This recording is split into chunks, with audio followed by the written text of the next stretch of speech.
do want to introduce our featured speaker, who I don't know well, but I know what I know is very appealing. Shanza Khan is based in Pakistan most of the time, but she's in many parts of the world, including the US, where her firm, Eye on Ivy, is established here and in Pakistan in a big way. She's very knowledgeable about the admission process and especially likes to apply things when parents will listen at an early age of the kids anyway. So that's the focus of this talk as well. So thank you all for joining. I see a couple more have just joined too. With that, I'll turn it over to Ms. Khan. So thank you so much, Mark, for the kind introduction. My purpose today is to kind of walk parents through, and I know we have some counselors as well, on how students should get ready in the early years of high school and why it is important to do so. The competition landscape is changing, so we want to make sure that everybody knows where things currently stand compared to even earlier years or when your firstborns were applying. I'm going to go ahead and share my screen. Please let me know whether you can see it. Yeah, I can see. Okay, great. So very quickly, I'm just going to do a sharp 20-minute presentation and then leave time for Q&A, which I feel is more important to address the questions that you have. So, we're going to cover why it is important to have identified your academic passion or what you want to study or what the student wants to study at the undergrad level, and how your extracurriculars, whether they're in the summer, the winter, or the volunteer work, should sync around your academic passion. So excuse me while we move on to the next slide. So very quickly, I'm going to give you a roadmap for 9th to 11th graders on how they should get college ready for the sort of colleges they have in mind, whatever that may be. And the reason that this is a problem, or the reason why this workshop is particularly important, is that most parents come to me when their kids are in 11th grade. And when they're at that time looking for admission to highly selective colleges, top 20, top 30, you are already constrained. It doesn't matter how good your GPA is.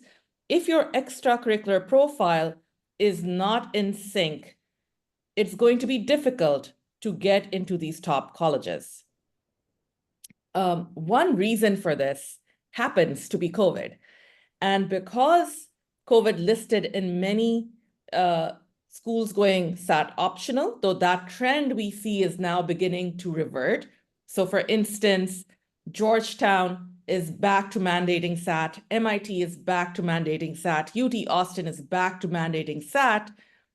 When many schools went test optional, the number of applications just surged. And as a result, the number of students being admitted into highly selective colleges just went down. Harvard right now is 3.5%, Yale 4.6%, Princeton around the same line. Most Ivies, single digits, and even non-Ivies like Northeastern, which in my era was considered the safety school, is now a highly selective, single-digit competitive school. So even high-achieving, well-rounded students aren't getting offers at their desired school. And a key reason for this is they haven't established a spike. So the spike in today's landscape is what is essential in differentiating the student from other applicants in the same cycle. The spike can be anything. It can be related to your academics. So you could say, I am heavily into biotechnology. Here is how I demonstrated. Here is my passion project regarding biotechnology. Here is the research paper I wrote, which has been published in this particular journal. And that is how you would show your spike. Your spike could also be perhaps related to an extracurricular activity. Let's say it is regarding chess. But in that case, the question is, how proficient is your child or your student in that particular extracurricular? It is not good enough to say he is, just the captain of the team in their school. The question is going to be, how is the student performing at the state level and at the national level, or perhaps even international level, depending on what the extracurricular is. So the very first thing that comes into play is, what is the student's academic passion? Frankly speaking, gone are the days when a kid could say, I need to figure out my life. I need to, explore my options. There are some universities which encourage that. Those with the open curriculum do. So for instance, Brown is big on that. Davidson is big on this, but that is the exception rather than the norm. Now you kind of have to come across to a university that you have a particular focus, and your extracurriculars, including the leadership positions you are taking on in school and outside, ought to be aligned with your academic passion. Now, there are pros and cons to this. Most of you are aware you have up till your junior year or end of sophomore year in college to declare your major. But in order to get into your desired school or a highly selective school, you have to come across as, this is what I did in high school. I want to apply for economics. I did research at this particular think tank. And when I graduate, I want to go off to the World Bank. So you have to have an entire narrative coming across in your essays. So what do you do if you don't know what you want to study? And this is where I recommend that students take psychometric testing. We will share links of free psychometric tests to whoever is interested. We will share them with Mark, so he has them as well. And we recommend taking at least 2 of these tests. The reason is, if your kid is distracted by their PS5 or their Instagram, we don't want to map out their entire career based off on something they're not giving their full attention to. So we make them do 2 tests so that they're consistent one against the other. These tests are free. If you want to save them, then you have to pay $150. I normally tell the student, just take screenshots. And we strongly recommend that this should be done right before a student starts 9th grade, not before, not after that, because once again, the classes and the subjects you're going to take in 9, 10th, and 11 ought to be aligned with this. And your extracurriculars, your opportunities within school and outside ought to be aligned with those. So for example, if you are a STEM student, then within your school, you want to see what opportunities are there in the clubs and societies. Is there a robotics club? And then, are you the president, the vice president, the general secretary? It's not sufficient to be a member of that particular club. You want to show that you're in a leadership position. Similarly, you want to show at the national level, how are you showcasing this leadership? So once again, if you are a STEM student, popular major these days, you may want to be applying to the Junior Academy as part of the New York Academy of Sciences. They select 1,000 students every month who then get matched up to Fortune 500 companies to execute real-world projects. Free of cost, competitive process. This is how you differentiate yourself from other applicants in the pool, by demonstrating leadership at the national or international level.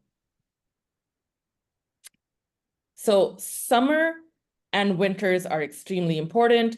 Applications require you, for the most part, if you're applying through the Common App or the Coalition app, to showcase 10 extracurricular activities. We recommend that this should be broken down between internships, volunteer work, and taster courses are something else that is really important to do in the summer break. So if you are thinking of pursuing architecture, your school doesn't offer you a course, you can easily take one through Coursera, Udemy, and now even MIT, Harvard. Many of them offer courses that you can take in your own time. Your volunteer work, I always tell parents, look at how you can possibly double dip. If your school has if your community is allowing you to volunteer, and often, you will be engaged in volunteer work outside the school as well, try to get recognized for it. So there's a White House Service Presidential Award, which if you go through a registered body like ourselves, you can log in those hours and get recognized for it. Similarly, there's the Congressional Award, which will take in your volunteer hours, which will take in your skill hours, and you can get recognized for it by Congress. It doesn't cost for the White House Presidential Award. This is a completely free process, but for the Congressional Award, that is important. Know that not all volunteer work is considered equal. They're looking for quality over quantity. And we tell students that while they're doing this, please make reflection notes, why you volunteered, how you chose your assignment, how you handled your responsibilities, what you gained from the experience. This will come into play in your supplements. And oftentimes, if they've done it in 9th grade or 10th grade, they tend to forget this important information. You also want to make sure, and this is more of Mark's era than mine, that you are on track of taking your tests at the appropriate time. We strongly recommend taking the PSAT.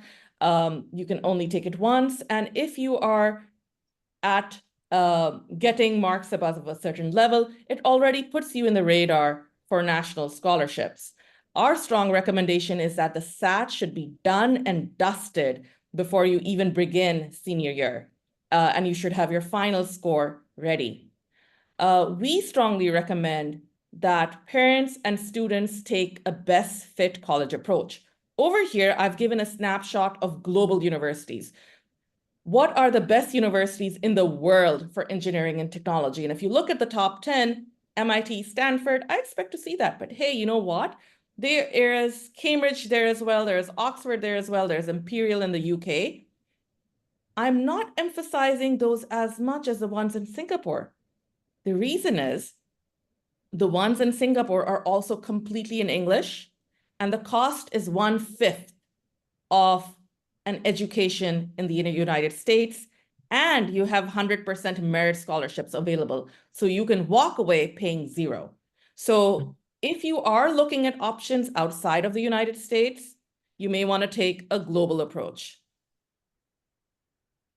That said, within the states itself, you will be likely applying to most universities, either via the Common App or the Coalition App. Some states have their own portals. So if you're applying to the UCs, UC Berkeley, UCLA, they have their own state system. You have to write 4 essays for that, for them. And some universities say, hey, if you love us, you need to take out the time to apply to us directly. Georgetown falls in that bucket. MIT falls under that bucket. But for the most part, you are looking to have 10 extracurricular activities under your belt from grade 9 to grade 11.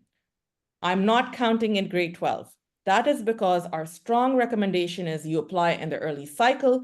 This is going to fall between October 14th to November 15th of your senior year. So don't count having your senior year to do these extracurriculars. Try and get them done all by 9th grade. This is the bare minimum if you're looking for highly selective colleges. Our recommendation for the top 20 schools is try and have 2 internships under your belt. Look towards published research. Columbia, for instance, has introduced a question in their application. Do you have published research in a peer-reviewed journal? Is this fair? No, I don't think so, to have that kind of expectation from a high school student, but I'm just the messenger and I'm merely trying to convey how competitive things have gotten. If you should, and the students should, if they're looking at, once again, the top 20, try and have a passion project. If you're planning to apply for business, then this means, has the student engaged in some sort of their own business or own startup? For girls, for instance, some of my students will have launched a business over Instagram selling donuts or cookies or brownies, and they're looking at how many sales do you have? What reach do you have?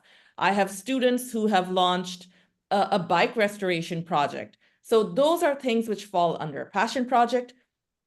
And then, of course, the leadership opportunities within your school, as well as the national and international level related to the field or your academic passion. This is extremely important. And last, try to identify a community service arc. So rather than doing bits and bobs all over the place, engaging in a car wash, doing a bake sale, figure out, or the students ought to be figuring out, what is something I am most passionate about? Let's say it's climate change. Then once they can engage in a recycling project. The second time they can engage in a tree plantation drive. The third time when they volunteer, they can sign up to be a World Wildlife Fund student ambassador, which showcases even leadership in that particular field. The volunteer work can be in anything, ideally related to your major, even better, but show progression over a period of time. Values that universities are looking for are intellectual curiosity, service to others, leadership or initiative, collaboration skills, and consistent engagement. That engagement ought to be reflected from 9th grade onwards. The Common App also requires you to list 5 awards. This section often goes unnoticed by most parents in particular, and it has a box where the student has to mark, did you get this award at the school level, at the interschool level, at the state, national, or international? So if you are on the dean's list or the honor roll, that is a school level award. Let's say your kid is into debating and they go and compete at another school and win. Then they have an inter-school win, so on and so forth. So for top schools, we are really looking at you to make a mark internationally and nationally. The good news is you don't necessarily have to travel to these international competitions in order to win them. There are now many virtual opportunities that you can do sitting from wherever you are and get the award to list on your Common App. So when you're looking at best fit colleges, they are essentially 2 main considerations that parents tend to have. The first one is financial. I'm a mom of 3. We are calibrating how much funds are going to go towards this. So you're seeing whether in-state or out-of-state is a better option for you, whether you want to apply for a public or private university, whether you even qualify for the FAFSA. If you do, you may want to consider applying for QuestBridge and other platforms such as that, because QuestBridge is for academically high achieving and low income students. You should also look at the ranking of your major. When you're picking universities, I always guide parents, look at what that university is known for. If you're looking at STEM or engineering, you're probably looking at a tech school. You're going to be looking at maybe MIT or Georgia Tech or Virginia Tech or Illinois Institute of Technology or New Jersey Institute of Technology or Caltech. So if you're looking at perhaps economics, you'll see a lot more liberal arts schools coming up. The students' academic grades, which is going to be their GPA and their SAT score, is going to determine what their reach, match, and safety schools is going to be. Approximately 60% of the weightage is on grades, 40% is roughly on their extracurricular profile. A quick case study of how this is going to look like, and then I'll open it up for questions.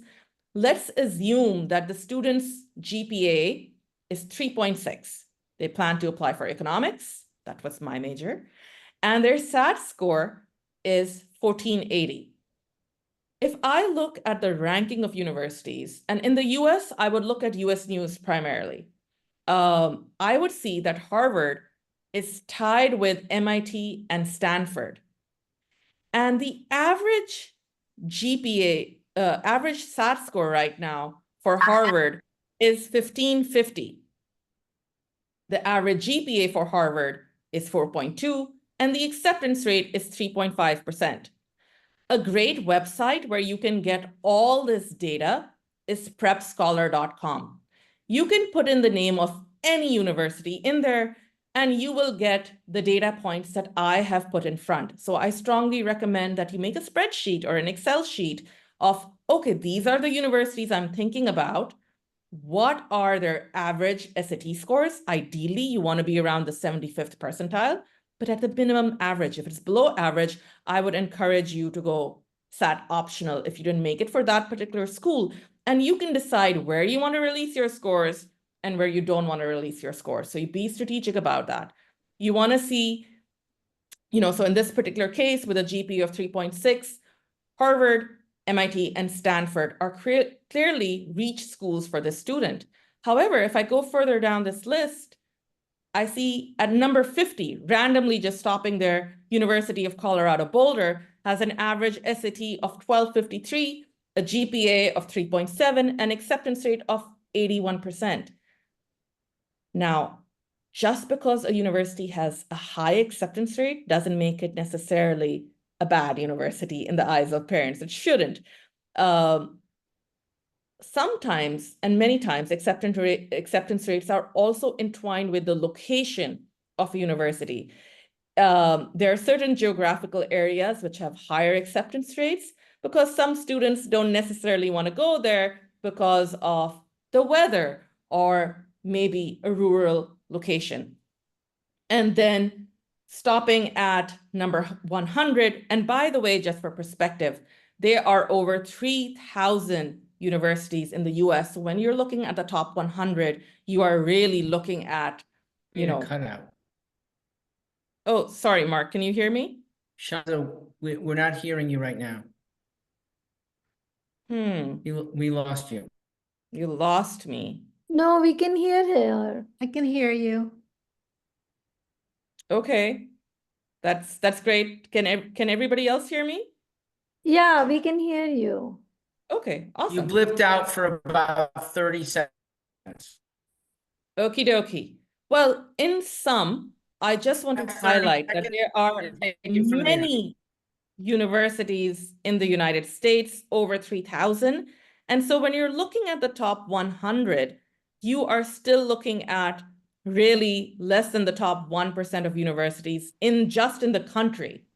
And so I know many parents, when they are looking at top universities, they tend to think top 10, top 20. It depends on the grades. It depends on the profile of the student.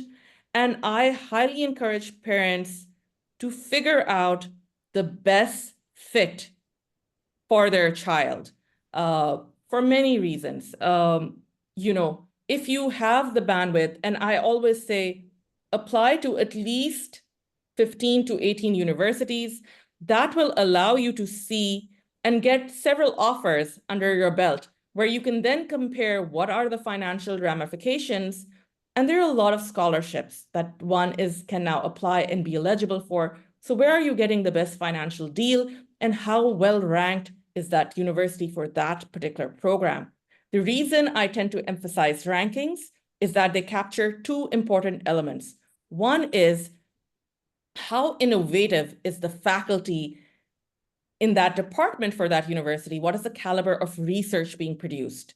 And the second is, how quickly is a student able to get a job within 6 months of graduating, which is the ultimate test in my eyes of sending the kid to college in the first place.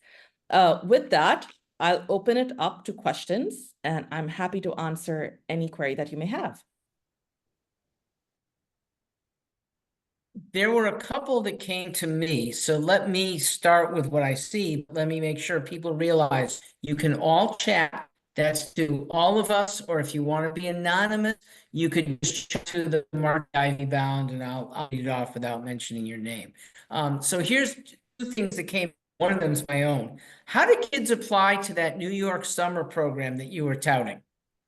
Oh, so any kid can apply to the Junior Academy. If you simply go to their website, they have the program over there. They open up applications in March and they go all the way till June.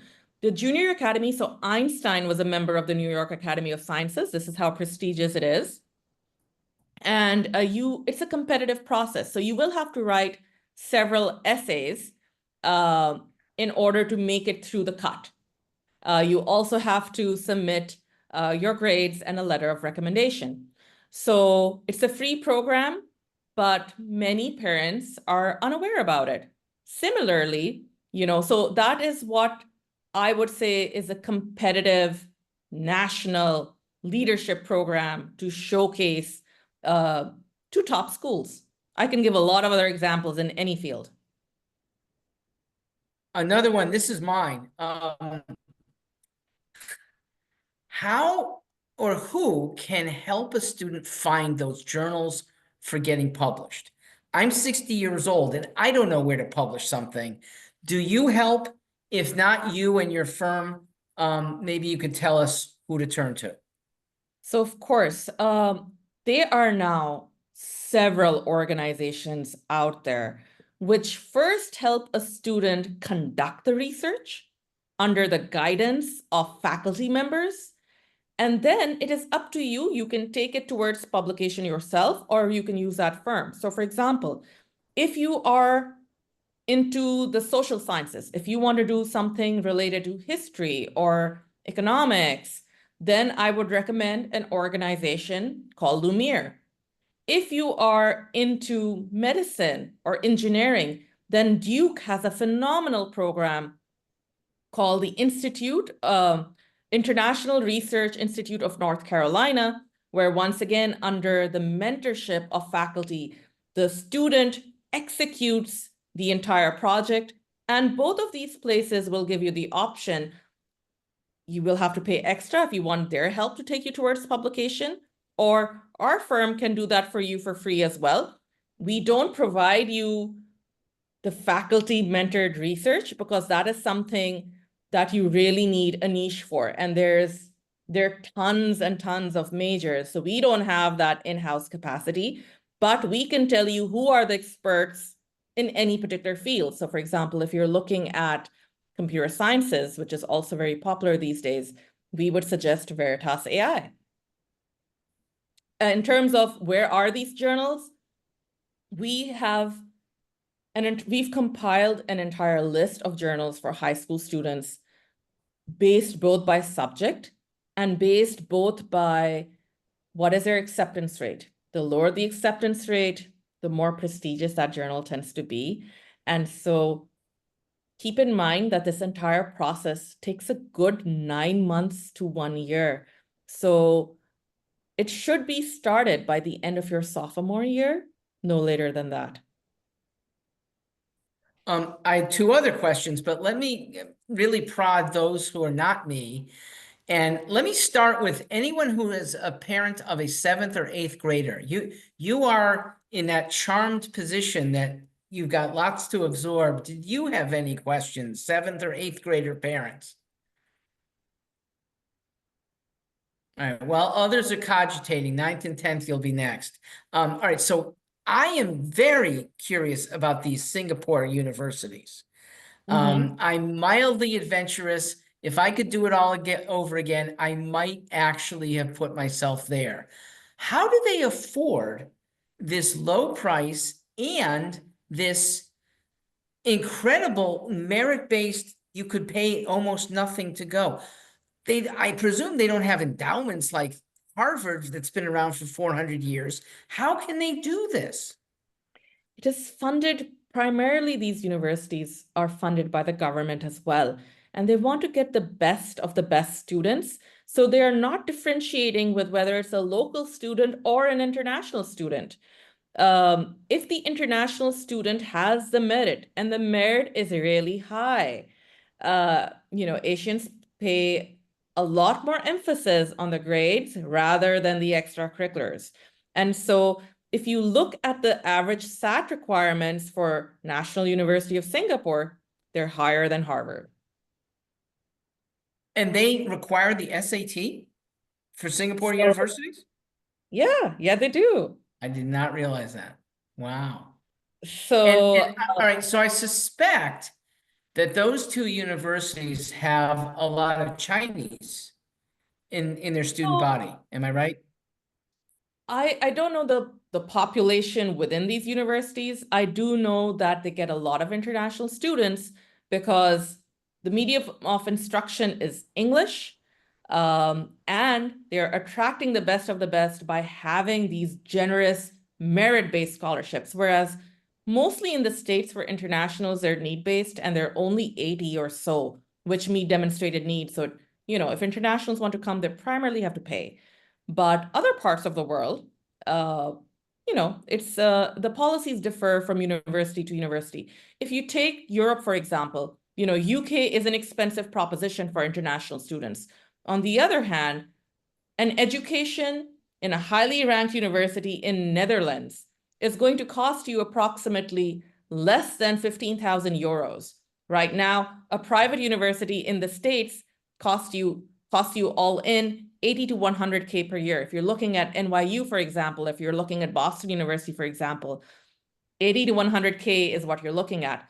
And when once again you come back to rankings, the point I was making, how well ranked is that university in the major you want to study? You will find that for many subjects, the National University of Singapore, for example, is in the top 10 in the world, ranked higher than many Ivy League universities. So if you have that adventurous mindset, global might be the way to go. But, and we have a global purview, but most of our students prefer the United States of America. And we have a lot of students from within the United States as well who want to take advantage of in-state tuition and other advantages as well. All right, so here's my final question. It comes from several parents who I get maybe 2 calls a year like this. Hey, Mark, I know that you're not an expert in this part of it. They know SAT's my realm and not admissions like you are. But they say, my kid finally has a chance to be a CIT, a counselor in training, or actually a counselor, and it's the whole summer. It's 8 weeks plus 1 or 2 weeks beforehand of training. It's going to be all 9 weeks. And I have, but I'm guessing here, a hesitance because of my suspicion is to get multiple things on your resume for the summer. And you seem to echo that when you want 10 achievement points. What would you say to that parent? It depends on whether that's aligned to the major the student wants to apply to. If the student wants to go towards the realm of education, I would say sure. But if the student wants to go, let's say the pre-med track or the pre-engineering track, doesn't make any sense at all. Make sure your extracurricular. Oh, but she loves her camp. She's so dying to be there. So I would still advise against it because time is finite. The time to do research, passion projects, internships are usually in the summer. If you are doing these camps, they're not adding a lot of value to your application. Not just summer camps, I will also take this opportunity to touch on summer programs, something which is also, spiraling everywhere in the United States. Every university is offering summer programs, pre-college programs, and so on. And this is where I would encourage parents, you need to know, I'm sorry, you have to do your homework. Which of these programs are considered competitive and which are considered pay your way in, that you can simply pay a spot and get in? Because university admission officers know which one have weightage in your application and the pay your way in do not. So for example, the Yale Young Global Scholars Program is an extremely competitive program with an acceptance rate of 6%. It's almost like getting into Yale. You get into the summer program that really showcases a sense of achievement. On the other hand, many of these other pre-college programs that you pay and you're in, it's great. It's good for exposure. Is that adding value to your application? No. On the other hand, if you decide to take a college level course in the summer at the university and get college credit for it, amazing. So Wharton does have a college credit program for high school students. Georgetown has a college credit program for high school students. That is where you ought to be differentiating yourself rather than simply paying your way in. Can you identify any of these summer college programs that are truly competitive, really stand out, even though their college might not have such a high ranking? Like if you told me a state university that has like the clout of an Ivy in terms of its high school summer program? I'd love to know what those are. So I would have to look into that a little bit more, Mark. There's nothing that immediately comes to mind. I have a lot more liberal arts colleges which offer great programs, such as the Bennington College, which is really known for its journalism and English and so on. But a state university is not coming to mind right away with having a competitive college program. But I would look at the state colleges for the college credit programs.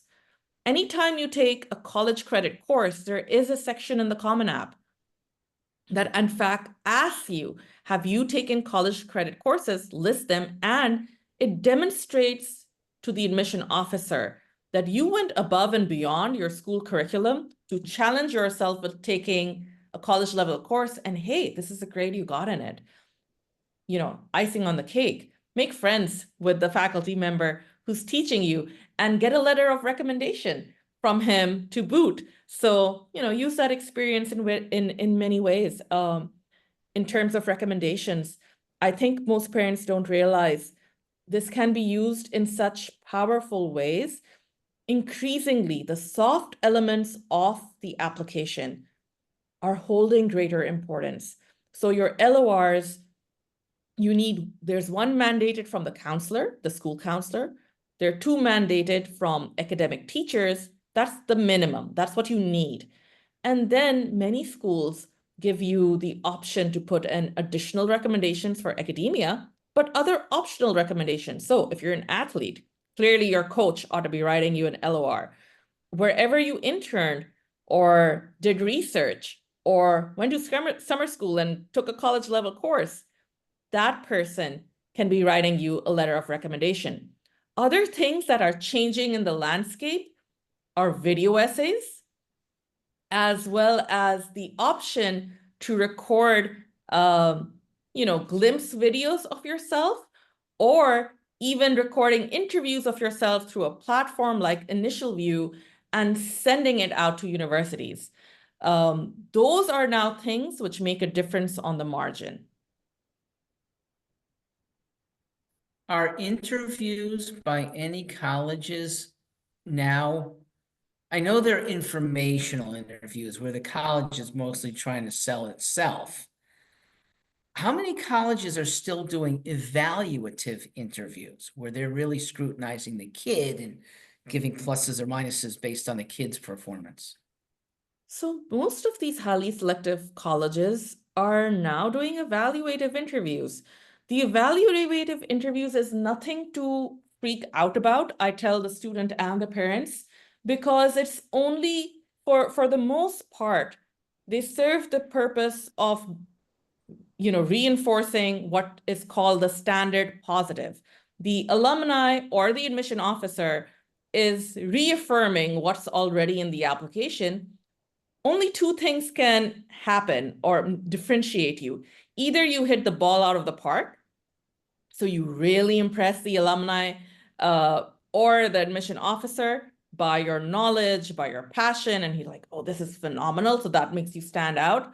Or there's a red flag that, maybe the student is coming across as too arrogant or some other issue. Most students will fall in the realm, even within the evaluation, of a standard positive.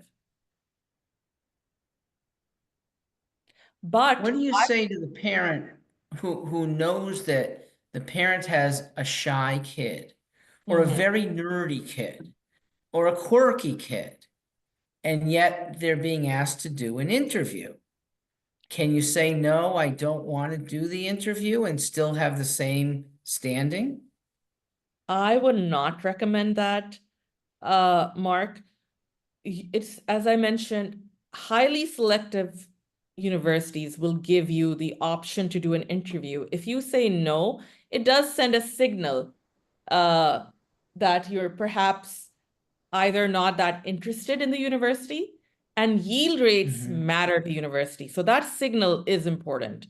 The other recommendation I would give to such a student, think about making a pre-recorded video essay where you are in charge of the narrative. So if you simply go to YouTube and you Google a Brown video essay, because you'll find a lot of these over there, you'll see how that nerdy kid or how that shy kid has taken whichever hobby that they're passionate about. This could even be magic, and made a beautiful 2-minute video, which is, of course, edited, showing what they're doing and having a voiceover. With a voiceover, that shy student or that introvert is more in control and yet gives you a glimpse or a better glimpse into who that person really is.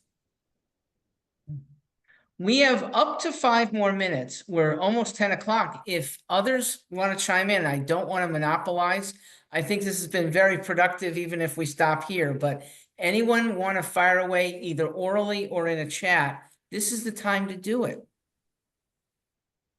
And guys, once again, I am happy to send the psychometric links to you. I am going to put down my email address here. Anyone who's interested can shoot me an email, or I can share those with Mark and he can forward you those links.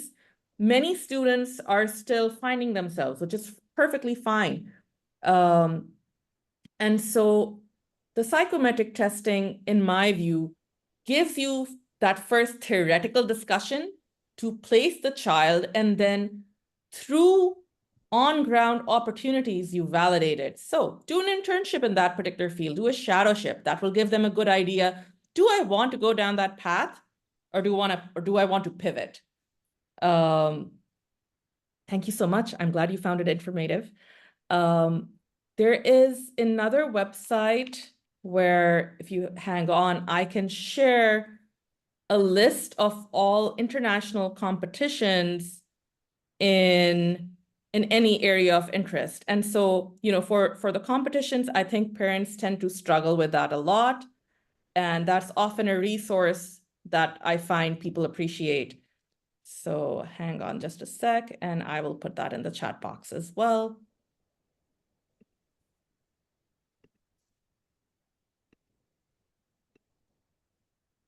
There we go.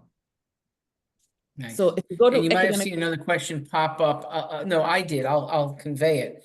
Oh, okay. What is your recommendation, Ms. Khan, for students who are working on their application enhancements late, that it's already late sophomore year or early junior year like it is now for kids? So what we do, first of all, is a gap analysis. We will see where the student wants to apply. So, if it's not through one of the portals like the UC portals or the Texas portals, if they're applying through the Common App, the very first to-do item is a gap analysis. How many activities does he have? How many awards does he have? At what level? And we would categorize them as weak, medium, and strong, and then see that by the end of junior year, how they can be filled, what that roadmap looks like, when they can be done. It's filling up the 10 extracurriculars is not a problem. Even if you volunteer for 2 days at the MLK Day or something, that's an extracurricular activity. But we want to see how can we add depth and meaning to whatever the student is passionate about. And so you're saying that even in the junior year, what's just a blip of an MLK Day event, you can tell, hey, this spring, you should be doing one of these activities.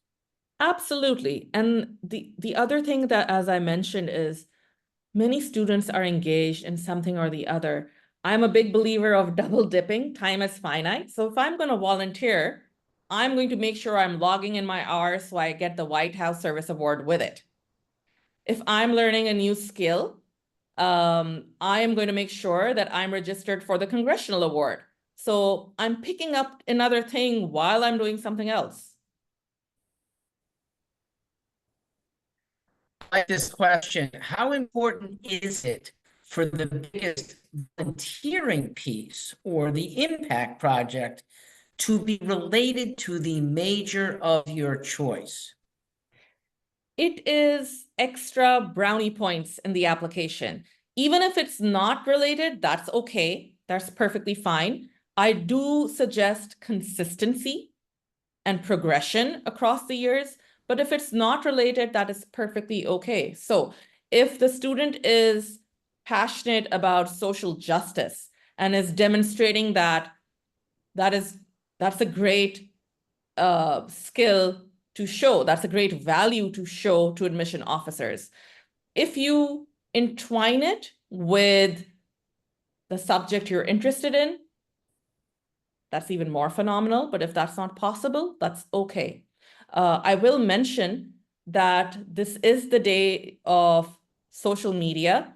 And so if you are volunteering and you are saying that this particular project holds great significance in your life, make sure there's a dedicated social media page for that particular project or your volunteer work, apart from your personal social media links. In fact, now many universities will ask you to put those links in. So I tell students as early in 9th grade, start making your LinkedIn profile. As whenever you do something, just log it in over there. And for your passion project, your volunteer work, have a dedicated Instagram account, or you're just taking snapshots of whatever you're doing so that you go along. It also allows the admission officers to verify that you've actually done this. Quantifying your volunteer work is also really important. I sometimes see a lot of students merely stating what they've done. So for instance, they will say, I fundraised for this particular cause. I would tell them, quantify it. I raised 10K, which was subsequently donated to or went towards educating 8 students in math. So the more specific you are, the better it is. A few times. What if a student doesn't have an arc of consistent experiences? She worked retail. The next summer, she wanted to work in an animal hospital and split her time with a fitness center. So none of the three have anything to do with each other, but she's exploring. Then there are certain universities that are more aligned with that, Mark. As I said, Amherst, Davidson, Brown, there are certain universities who embrace that ethos of explore yourself, find yourself, design your own curriculum. And there are others who do not. And this is where it's very important to figure out what is the mission of the university? What are the kind of student that they're looking for? And what is the best fit for you? Excellent. Well, you've been very good for us. Thank you very much. I'm going to wrap it up. Thank you all for attending for this nearly hour. And Shanza, who's, I'm not sure if you realize, she's in Pakistan, so she got on at 5 a.m. I am very pleased to have you, and I hope you'll come back. Thank you so much for this invitation, Mark. I am honored to be invited and happy to come back anytime. Fantastic. All right. Have a good morning, and everyone in the U.S., have a good night. Thank you again. Thank you, everyone.